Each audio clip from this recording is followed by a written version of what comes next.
ગઈકાલે ગોધરામાં અમાનવીય અત્યાચાર થયો. 40 જેટલી બહેનો અને બાળકોને જીવતા સળગાવી દેવામાં આવ્યા. 18 પુરુષોને સળગાવી દેવામાં આવ્યા.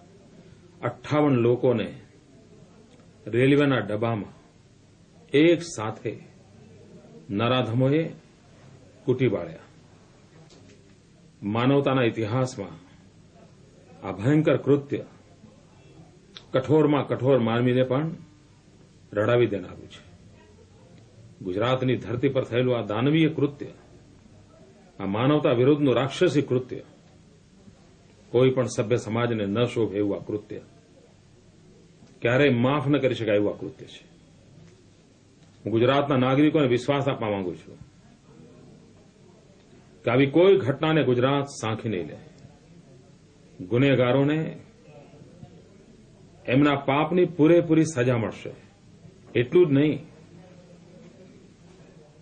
દાખલો એવો બેસાડવામાં આવશે કે ભવિષ્યમાં કોઈને પણ આવું પાપ કરવાનું સ્વપ્ને મન ન થાય.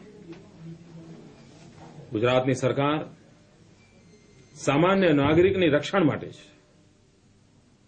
કાયદો હાથમાં લઈને નિર્દોષ નાગરિકોના જીવનને તબાહ કરનાર લોકો માટે સભ્ય સમાજમાં કોઈ સ્થાન ન હોઈ શકે.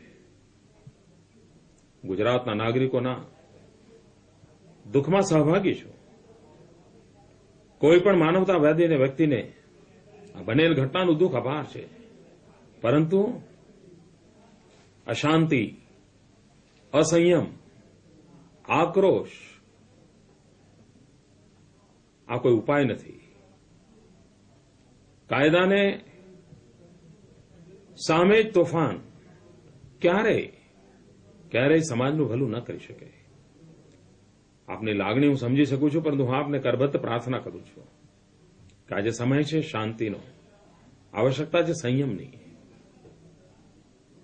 જેમણે પાપ કર્યું છે એમને સજા કરવા માટે આપણે કૃતસંકલ્પ છીએ. કોઈ બચી નહીં શકે. શું આપ ગુજરાતને બચાવવા માટે મદદ ન કરી શકો? શું શાંતિની રક્ષામાં આપ મારી સહાયતા ન કરી શકો? ગુજરાત સરકાર આપની પાસે મદદ માંગે છે, શાંતિ માટેની, સંયમ માટેની. આપના આક્રોશ વચ્ચે પણ આપને મારી પ્રાર્થના છે કે આજના સમયે ગુજરાતની જે વિશેષતા છે, ગુજરાત વિપરીત પરિસ્થિતિમાં પણ સંયમ અને શાંતિ જાળવવાના અનેક ઉદાહરણ છે. હું આપના એ ભવ્ય ભૂતકાળને યાદ કરાવું છું. શાંતિ અને સંયમ દ્વારા આવો આપણે સૌ ગુજરાતની સેવા કરીએ, કાયદાના હાથ મજબૂત કરીએ, ગુનેગારોને ભયંકરમાં ભયંકર સજા કરવા માટેનું વાતાવરણ બનાવીએ. અને મને વિશ્વાસ છે કે મારી આ લાગણીસભર વાત આપના હૈયાને સ્પર્શશે. જે બન્યું છે એનો આઘાત સરકારમાં બેઠેલા કોઈને પણ તમારા કરતા ઓછો નથી. તમારું દુઃખ જેટલું તીવ્ર છે એટલું જ દુઃખ આપણા સૌનું છે. સ્વયં પ્રધાનમંત્રી પણ ડગલે ને પગલે આ ઘટનાથી ચિંતિત છે. ભારતના ગૃહમંત્રી પણ ચિંતિત છે. સમગ્ર દેશ ગુજરાતના દુઃખમાં સહભાગી છે. પરંતુ શાંતિ અને સંયમ જાળવવાની જવાબદારી આપણી છે. આપનો આક્રોશ, આપનો ગુસ્સો હું સમજી શકું છું, આપનું દર્દ હું સમજી શકું છું. તેમ છતાંય ગુજરાતના હિત ખાતર આવતીકાલની ગુજરાત રોળાઈ ન જાય એટલા માટે, ગુજરાતના માથે કોઈ કાળી ટીલી ન લાગે એટલા માટે 5 કરોડ ગુજરાતીઓ શાંતિ અને સંયમ જાળવી આવશ્યક છે.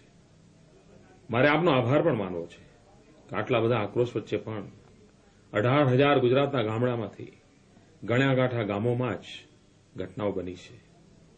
ઘણું કરીને શાંતિનું વાતાવરણ રહ્યું છે, પરંતુ ગુજરાતના હાર સમાજ કેટલાક નગરોમાં જે ઘટના બની છે એનાથી ચિંતા ઉપજે છે. આપને મારી વિનંતી છે, અને વેરથી ક્ષમતું નથી. હું ઉપદેશ આપવા નથી આવ્યો. હું તો આવતીકાલના ભવિષ્યને જોઈ શકું છું, એટલા માટે આપની મદદ માંગવા આવ્યો છું. આવો, શાંતિના માર્ગમાં સરકારની મદદ કરો. સરકાર મદદ માંગે છે કાયદા દ્વારા ગુનેગારોને સજા કરવા માટે. સરકાર આપની મદદ માંગે છે શાંતિના વાતાવરણમાં કોઈ પણ ચમરબંધી ને સજા સુધી લઈ જવાનું વાતાવરણ બનાવવા માટે મને વિશ્વાસ છે ગુજરાતની જનતા અમારી આ લાગણીને માનશે અને શાંત ગુજરાતની દિશામાં આપણે સૌ મળીને આગળ વધીશું. નિર્દોષોના જાન ન જાય એ જવાબદારી આપણી છે. આવો સાથે મળીને શાંતિની દિશામાં પ્રયાસ કરીએ. ફરી એકવાર આપના દુઃખમાં હું પૂરી તરહ સહભાગી છું. માનવ મનને લાગેલા આઘાતમાં હું આપની સાથે છું. પણ તેમ છતાં કાયદાને મજબૂત બનાવીએ જેથી કરીને ગુનેગારોને અકલ્પ સજા કરાવી શકીએ. ઇતિહાસમાં ન બન્યું હોય એવો દાખલો બેસાડી શકીએ. હું ગુજરાતની જનતાને ફરી એકવાર શાંતિ માટે પ્રાર્થના કરું છું. જય જય ગરવી ગુજરાતનો મંત્ર જીવંત કરવા માટે આવો શાંતિના માર્ગે ચાલીએ. ધન્યવાદ.